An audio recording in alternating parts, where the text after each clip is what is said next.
And damp as well, but central and southeast England staying dry with sunny spells. The weather, sponsored by Qatar Airways. Coming up next on Sky News with Rebecca, Catalonia's deposed leader calling for a peaceful opposition to direct rule from Madrid. That and the rest of the day's news after this.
This is Sky News at 2, the top stories.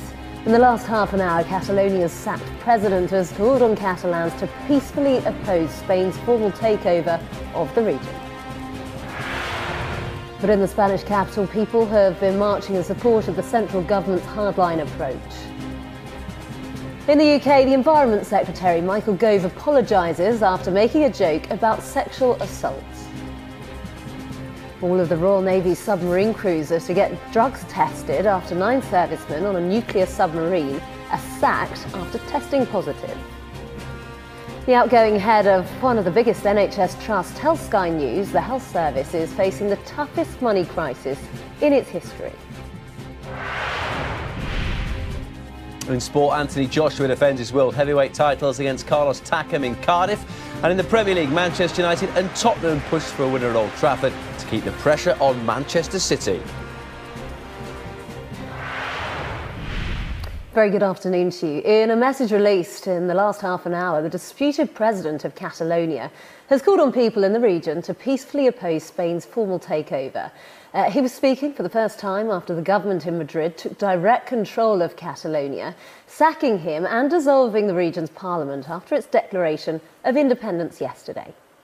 Now, Europe correspondent Michelle Clifford is in Barcelona for us. And Michelle, where exactly do things go from here?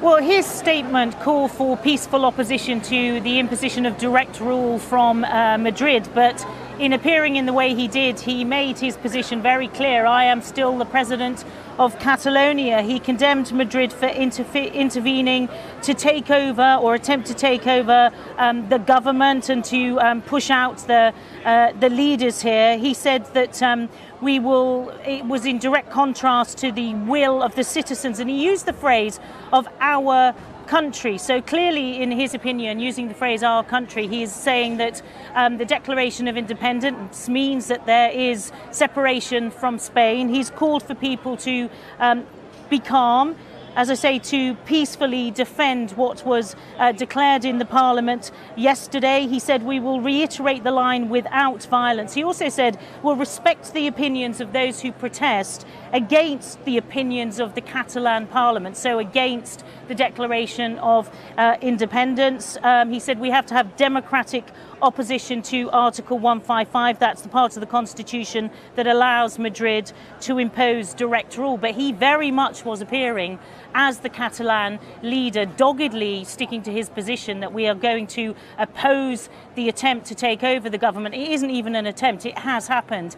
In the early hours of the morning, the legislation came into place, and effectively now, Carles Puigdemont has been replaced by the Deputy Prime Minister of Spain. The Catalan government is no more in the eyes of the law, certainly in the eyes of the Madrid government, but in the eyes of the Catalan leader himself, nothing has changed. He asked for people to galvanise, but he stressed do it peacefully. So I suppose we're no further advanced. What's interesting is it was a pre-recorded message. Initially, rumours had gone around that he was going to appear in the building behind me, the Catalan government headquarters, where he's been holed up for much of the last couple of weeks. He makes many of his appearances from there, but the message was pre-recorded, we understand, in Girona, where he lives. I wonder whether he didn't come back here because government ministers, other members of the government, were told not to return to their offices. There was even a suggestion that if they did, they could be arrested, and his arrest is still a real possibility. We understand that the public prosecutor